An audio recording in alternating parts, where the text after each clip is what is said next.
your differentiation as a charity is how are you uniquely solving the problem that your mission focuses on? And I would love a world where more and more charities are leading with their impact and what they're able to accomplish.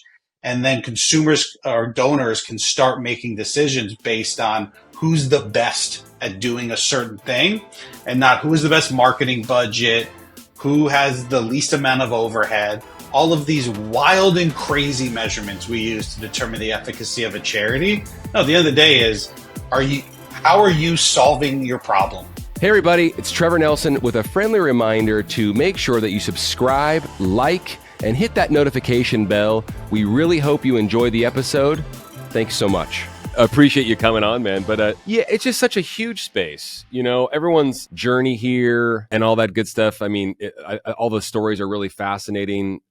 You've been in the space longer. If memory serves, I think you've been with the company, 15 years with CharityBuzz or what have you. Yeah, I mean, so I definitely want to find out how you landed in this space. But man, it's a huge space. At the same time, it's very small. We cross paths. More good people in the space is good for the space. I say that like a broken record, but that's really what we believe in. And I don't wish ill will on anyone, frankly. And like I said, we're not supposed to be friendly with our competitors, I suppose, in a traditional sense, but I'm the exact opposite. I don't have that in my body, man. You know what I mean? So, and neither do we as a company. Yeah. I agree, especially if the intention's right. I mean, somebody's taking advantage or not being true to their mission, I think that's a whole different story. But if it's people are doing this for the right reasons, I mean, I think there's so much opportunity. There's not enough people focused on this sector. And therefore, the people that have been here for a while, they all end up meeting each other sooner rather than later. But there's a lot more room. So hopefully more people join us.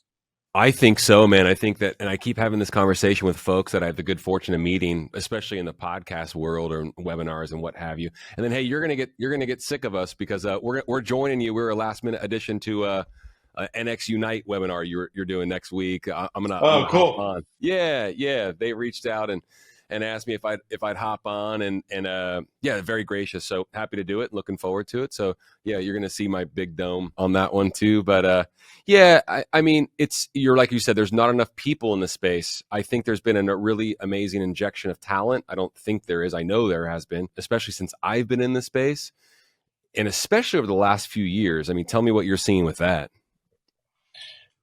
Yeah, I mean, your take. So you asked a question earlier about how I got into this, and I can answer that while answering your recent question. So when I graduated college in 2005, I was always going to be a lawyer. That was my path. I went to school in DC, studied poli-sci, pre-law, and then actually when I got exposure to lawyers during college, they talked me out of being a lawyer.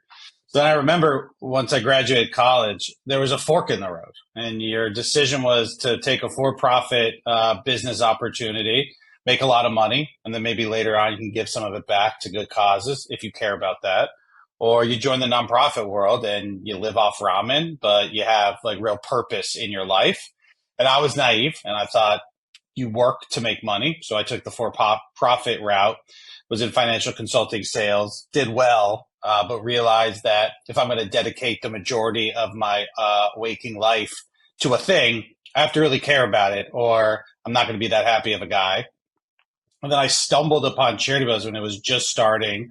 It was a vision. It was nowhere near resembling a business. And I just remember having a conversation with my dad about it where like these two paths have now converged back. And there's an opportunity to be in a for-profit business, be a capitalist, but leverage all of those tendencies, initiative, energy, and have a real positive impact on the world. And that was kind of like the beginning of the whole social enterprise space. And now you're seeing it grow more and more. And that's how it's attracting talent because people want the best of both worlds. And you're seeing more and more people kind of flock to these types of organizations. You're seeing some really cool stuff happen. Ben Erwin, CEO of CharityBuzz, joining us today. Really awesome. Yeah, like I keep saying, you've been in the space longer than me. So 15 years, you were the first, quote unquote, employee of CharityBuzz, correct? Yeah. Yeah, I think I was technically like number 2 or 3, but at that point, I mean, it was just like the light bulb was the founder was at an auction and they announced out of nowhere that they were going to offer up a lunch with President Clinton and Chevy Chase. And 15 years or 16 years ago, that was a much bigger deal than it is today. Right, But he right. just didn't understand, like, why is this only being offered to like a few hundred people? If you could get this in front of a much larger global audience, the charity could raise so much more money. We got to stop Wow. confining all of these fundraising events and charitable organizations to these really small communities, because the more we confine, the less they're going to be able to raise, and status quo will continue to reign supreme. And that's not okay. Like, we need more money to go to the charity sector, and technology is the key to unlocking that. No question. Yeah, more exposure, more eyes, more dollars, more impact. It makes all the sense in the world. I want to circle back to that for sure too. It was funny. I was speaking to someone recently. How'd you get into the space? And I said, well, let me just, if you would have told me 10 years ago that you would run this company and helping nonprofits raise more money, I would have said, far out. How did I get there? So it's like the same exact kind of like, yeah, that's what we want to do. We want to run a for-profit company that has some impact. I love what you just said about, what the founders take, when you're talking about the Chevy Chase, President Clinton, meet and what have you. And I love that. And I want to get into the nitty gritty about what y'all are offering right now. So I've seen some really cool stuff that y'all are exposing to the world for good. But, it seems like the same path that you guys are very, very early adopters from a technology standpoint, it sounds like, because this is like, pre-mobile bidding. I remember like seeing like little, we saw little iPads at events for the first time and things like that. And, just tell us about that journey and your exposure, because you all were early adopters and bringing it to market, of course. Yeah, from the beginning, we came at it from a completely different angle. So I'd say central to us is a couple things. One is the fundamental purpose of technology is distribution. So we believe that you need to leverage technology to increase distribution, or you're not taking advantage of its full power. So there's a lot of different opportunities, mobile bidding, the iPads at the events, but how much more money does an iPad versus a clipboard and a pen raise for the charity? It's not $15,000 more dollars, which is what those services cost. But if you can take your event and your existing donor base outside of the four walls of your ballroom, sky's the limit.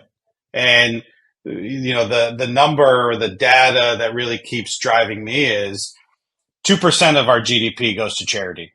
It's been that way since the 70s when they started measuring it. It's never statistically changed. So all of this generation is more philanthropic than the last generation. It doesn't actually equate to the relative amount of money going to charity. However, during that time, the number of charities in this country has grown exponentially. So you have basically the same size pie, but now you've got 40 times more slices that have to be divvied up. So how do we compel people to give? How do we figure out ways to unlock more and more dollars? The way we do it is we offer people things they never thought were possible. So we're compelling people to give out of their non-essential activity budget, their entertainment budgets, their travel budgets, their gift budgets, their discretionary income budgets, because we know consumer spending in those areas is growing far quicker than it is in any other sector across our GDP. So we're saying, all right, more money is being spent over there. How can we figure out a way to get, even if it's a small percentage of those dollars, into the charitable sector? Because at the end of the day, we believe if more money goes to charities, better outcomes for all. Talk about that a little bit. I mean, and how wide of a net y'all cast when it comes to these experiences and once in a lifetime and tangible items and things of that nature. And just because I have a feeling I already know the answer, but I just want to tell the audience, just like, to think outside the box, so to speak, and give us some unique items and what have you that are raising a lot of money and things like that you've seen. So it just kind of rips the lid off, so to speak. Yeah. So being in this business for 15 years, we've constantly innovated, iterated, and developed new ways for charities to take advantage of the platform. So it started off with celebrity experiences. The Chevy Chase, President Clinton's a good example. The experience economy continues to boom. People will spend a lot of money on something they never thought was possible, once in a lifetime experiences. But then we quickly realized that there's not a whole lot of charities out there that have real deep relationships with celebrities. Can't build a whole business around it. So as we were cultivating our customer base, which is our biggest asset, we started to understand more about them and the other types of things they would be interested in. They're luxury consumers, so whether that's unique travel items, high-end spirits, wines, like really, really unique collectibles and memorabilia. And then we started figuring out what are new verticals that we can create that would allow a charity to more effectively leverage their existing supporters. A really good example for us are business experiences. So most charities have boards.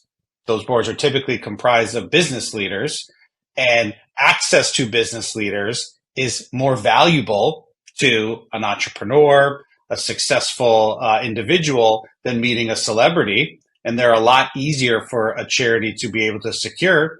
So that became one of our most successful verticals with some of our highest dollar amounts, coffee with Tim Cook, pitching to the judges of Shark Tank, you name it.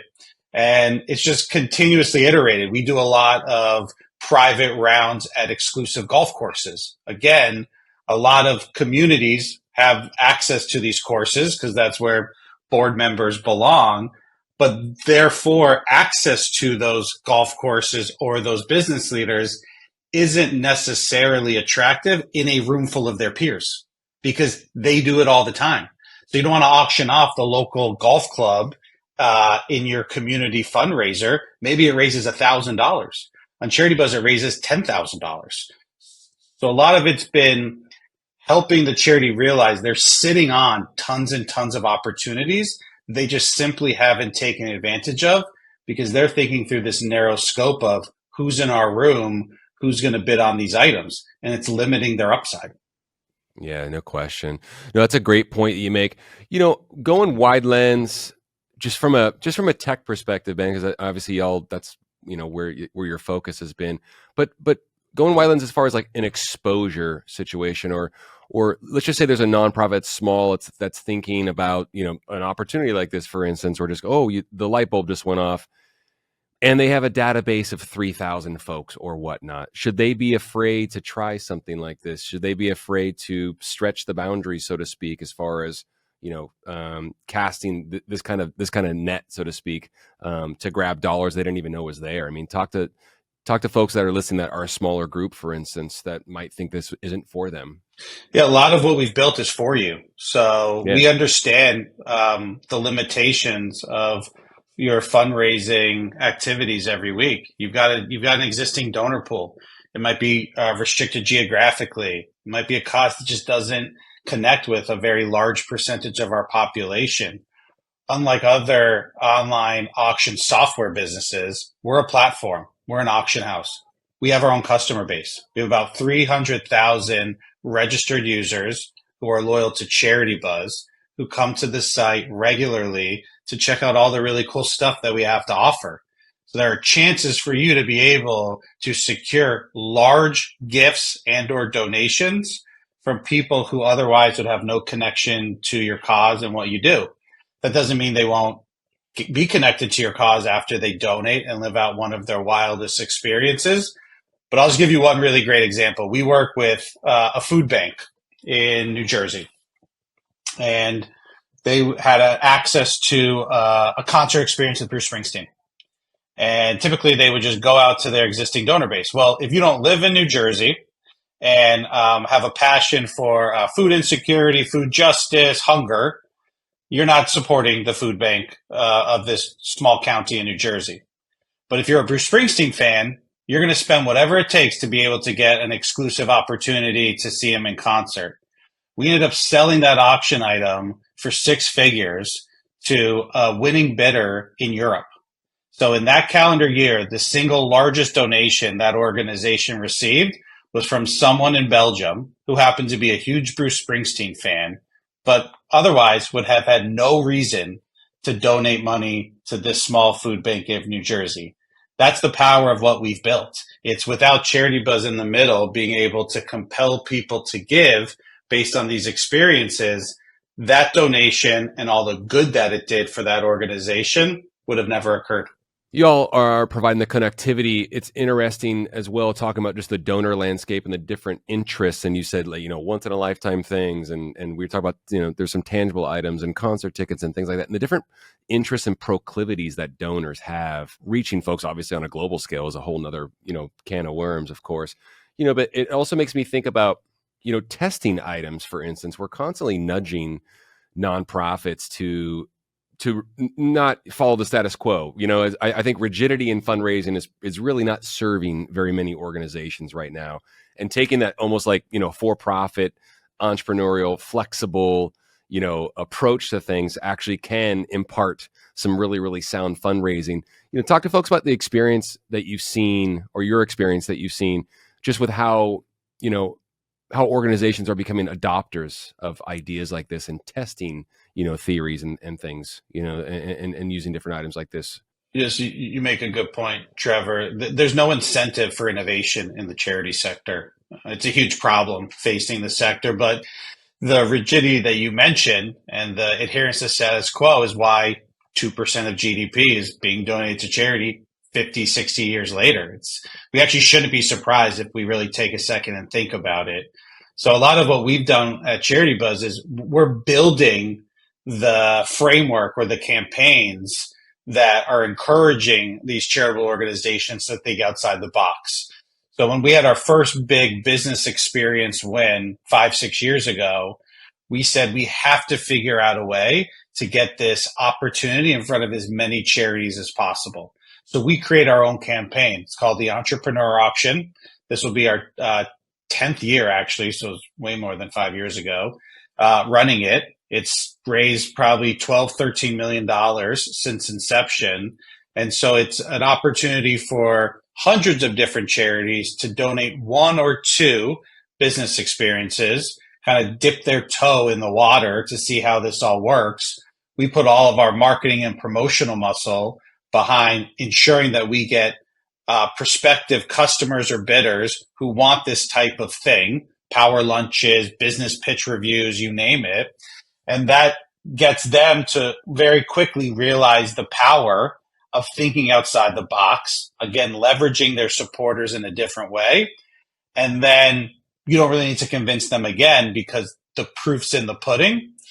I think the other big piece with us is since it's all online, there's not as much perceived risk as there is of doing it at their event. They don't want their event to be a failure because it's so pivotal to their entire year and success. They don't want things not going for any bids. They want everything to go really smoothly. So I think that creates less tolerance for risk versus online. We try something new. We're honest. I don't know if it's going to work, but let's give it our best shot. If it works, great. High five. If it doesn't work, no one knows any different, and we learn and we move forward, hopefully with more information and a better plan accordingly. Yeah, the exposure is so limited, and it's such a great thing just to test. I love it. Great feedback. You've mentioned something about the GDP multiple times. That's obviously impactful. Folks should definitely take note of that. Also about consumer spending and where that's going and how popular that is, obviously popular. But but consumer spending in general on these items that you've listed off, and the easiest way that even if someone wasn't going to use the CharityBuzz platform right away, for instance, they wanted to do it at their next event or just test something online to harness that. We say, we're the trips and experiences people, right? So we say leveraging the giving budget with the travel budget, things of these these are places that folks are already going, already looking to go to. That's a very easy one-to-one. But give folks some homework or food for thought about how they can impart that, not trend, of course, but the obvious fact of what's being what folks are spending on these days, and how they could test that at their next event or with a small campaign online, and then maybe even graduate up to using a service like CharityBuzz. Yeah, I think you just have to understand who your buyers are, your donors, right? What are they interested in? And thinking outside of what you've offered them in the past. Because if you just review past auction results that you've done at your event, well, the answer is going to be limited by what you've offered before. It's kind of a self-fulfilling prophecy. So, depending on the market that you're in, we're seeing a tremendous amount of growth in spending in non-essential activities. It's going to represent like a quarter of GDP here coming up soon. So we know, especially coming out of COVID, there continues to be so much pent up demand to go experience and do everything. People now value experiences over stuff. It just started happening a couple of years ago. So really put yourselves in the shoes of who's going to be in the room or who you're going to promote to it online, and what are the types of things they're already buying. And then compel them to make the purchase with you instead of doing it on Expedia through their concierge or wherever they buy that certain type of thing. And then the best practice I always find is then lead with your impact. So the easier you can quantify what the winning bid or purchase price of an auction item will do relevant to your mission. It'll feed X number of families. It'll clean up Y square miles of forest or ocean. Then people really can start connecting the two. I'm going to go on this trip anyway, but I'm going to go on this trip through this organization or this platform, and I'm going to feel really good. Maybe I even paid more than I thought I was, but that's okay because I have helped accomplish something. And that's kind of the power of cause marketing applied to all of these other verticals. So it's good to take a leap of faith and test something out. I don't think the risk is too much. It just doesn't work. No harm. But you'll learn a lot, and maybe you'll be surprised and something will hit in a way that you never anticipated, and then you're off to the races. I love that. Yeah, it's not risky at all. The exposure is so darn limited, especially online, right? But like you were talking about just non-essential items and what have you, and the spending habits of folks. We said coming out of COVID when folks were like, of course, couldn't go to certain destinations or what have you. Psychology dictates that when you take things away from folks, they clamor for it even more. Is that what y'all have seen in your experience over the last couple of years? Or yeah, I mean, not trying to bring up a bad word, but you get my point. But they had years to dream about all the things they couldn't do and plan, right? When all of these restrictions and everything goes away, I'm gonna go crazy and do X, Y, and Z. And there was so much starting and stopping to it because, like restrictions were lifted, then a new strain. Restrictions were lifted, and since we're very tied to the entertainment industry, then there was a strike. So then the entire entertainment industry shut down. Right, so then the pent-up demand was there, but then everybody realized once they started doing them how much fun it is. So then that almost snowballed the intensity of the demand. And we continue to see as much really high quality, unique inventory we can sell, the more people are willing to spend because they're prioritizing it because they still remember that it could get taken away. So no time like the present to make it happen. Yeah. Very interesting. I mean, you keep saying the market and demand and all these things. And I just think it's just really good food for thought for nonprofits to think about this as far as, in this lane, of course, of the market's telling us something. It's we're not dreaming this up, and this isn't an agenda. This is a reality. Give folks some maybe something on Ben in closing. About what to think about, what to consider from an online perspective. I had the good fortune. I've been speaking with some chief technology officers, some really really large organizations, and different folks in media and whatnot. That we just want to nudge nonprofits to consider just the advent of using tech. It sounds, I don't want to sound cliche or silly, but leave some. Yeah, you're in the space, with both feet and your team, and you've been in it for 15 years. Give folks something that imparting that they should at least consider or start doing right away, or all the above. Take advantage of the tools around you.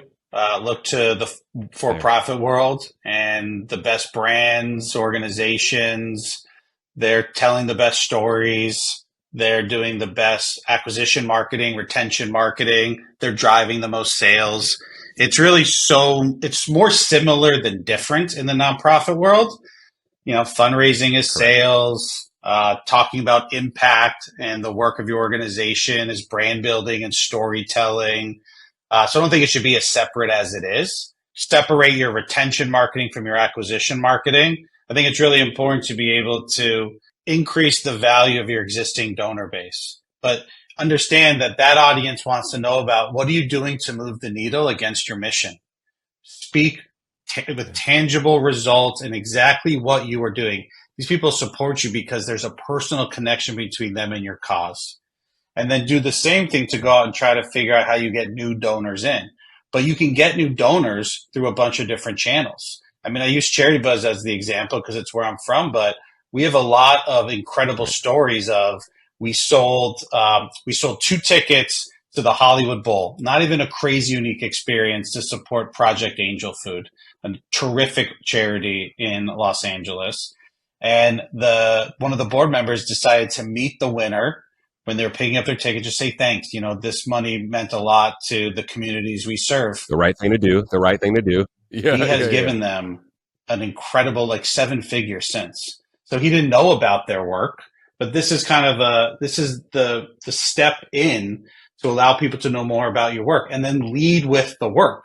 Your differentiation as a charity is how are you uniquely solving the problem that your mission focuses on? And I would love a world where more and more charities are leading with their impact and what they're able to accomplish. And then consumers or donors can start making decisions based on who's the best at doing a certain thing and not who is the best marketing budget, who has the least amount of overhead. All of these wild and crazy measurements we use to determine the efficacy of a charity. No, at the end of the day is, how are you solving your problem? And I want to know about it. And I believe more people want to know about it. So I don't think there's any decreased appetite to support charitable organizations. I just believe kind of what you said is it's like this rigidity. It's like the charity sector has to play by a different set of rules. It doesn't make any sense, right? The most powerful force in the modern world is capitalism. Capitalism makes everything happen. So let's all leverage capitalism for good. We know there's a lot of bad characteristics of capitalism, but there could be a lot of positive ones. And what we like to think about as we're doing is we're figuring out ways to use it as a vehicle for good. It's compelling people to do things they otherwise wouldn't do that support good causes. And if the outcome is more money to charity, that's all I care about. I'm less concerned with intentionality. I care about more money going to charity because we get that 2% to 3%, it's 1%. That would be a 50% increase in the relative amount of money going to charity. That's never happened since we started measuring it. It's pretty awesome, but it also seems like very achievable. No question. Yeah, incrementally, it's a lot. That's a tremendous amount. No, I love that, brother. It's just hearing folk, oh, well, we've always done it this way. I know you've heard that, probably 1,000 times being in the space. And it's just, yeah, it's frustrating. You did say something also. We started the conversation with, more good people in our space is good for our space because it's just not a giant space and it's going to continue to grow. And it's amazing. And there's more that binds us, obviously, than separates us. You made a really interesting statement about the parallels between for-profit and nonprofit. We always say nonprofit, that's a tax designation. You still got to make payroll. You still have to serve your mission, all these things. And there's so many wonderful tools out there, like you said, just from observation of, just seeing what else is working in the world. You know what I mean? We're over indexed digitally anyway. We can tell what's going on. What's also very interesting is, people's filter is exceptionally strong too. So seeing good and seeing what's working is not difficult these days, at least in my estimation. It sounds like yours too. So yeah, good stuff. I mean, it's crazy, right? Like if you were in a boardroom or meeting room at Meta, NVIDIA, just like the most successful companies in the world. Yeah. And someone put up their hand and said, we can't do that because we've always done it a different way. They would be politely asked to leave the premise and leave their key card on the table. They'd be kicked out of the room. Like, why are we operating by different sets of rules? If we had more of those principles in the nonprofit world, I got to imagine more of these organizations would be solving their problems. And again, we'd all be in a better spot. We asked this sector to save the environment, perform education, feed the homeless, cure every disease, but we tell them to do it with their arms and legs tied behind their back, blindfolded, with like noise canceling headphones on. And then we have the gall to criticize them when they're not successful. And oh, by the way, they're not allowed to make any money. It's like when you take a step back, it's mind boggling that this exists. Like, pay executives at charities a whole bunch of money if they're good. They're doing important stuff. Why should they all be saying, I'll take 20 cents on the dollar? Like, altruism only goes so far. Yeah. Yeah. No, I love it. There's going to be, safety net of our society. That's what we say, the safety net of our society. And, it's obviously not probably going to be increasingly more important that we have that safety net, right? And that safety net is bolstered and grows over time. We're pulling in the same direction, and we're speaking the same language, Ben. I really appreciate you sharing. I think it's fantastic. I mean, it's our obligation to continue having these conversations and nudging people and encouraging people. And just really thankful that you came on, man. It's really awesome. I'm glad we finally crossed paths. Really, really good stuff. Hey, do me a favor. Tell the audience where they can find you, the easiest way to go about it, where they can find CharityBuzz and all that good stuff, brother. Yeah, so CharityBuzz.com. Best way to stay in touch with all of our new auctions and offerings is just sign up for our newsletter. You can find me. It's Ben at CharityBuzz.com. Anybody listening, just email me. I get back to everyone. I'm pretty obsessive over it. That's to talk about what's going on the site, continue a conversation about the state of philanthropy, or explore a partnership. We've got a great team here, and we're as committed as ever to moving this needle and changing what's going on. So I appreciate you having me. I love having these conversations, and sounds like we'll catch up again here next week on our next panel. So it took us a while to get connected, but now we're going to start to get to know each other really well. Yeah, it's great, Ben. I appreciate you taking the time, man. Looking forward to it. Thanks so much for everything that you all are doing. And I hope everyone got a lot of value out of this. I know you will. And please reach out to Ben if you have any questions, or visit the site, and it's CharityBuzz with 2 Z's. And give him a holler. So thanks so much. Appreciate you, brother. Thanks, Trevor. You too, man. Have a good day. Hey, everyone. Thanks for listening. If you love our podcast, click the download button, rate us, and follow us on social media at HGA Fundraising. Get out there, start fundraising, and raise more money. See you next time.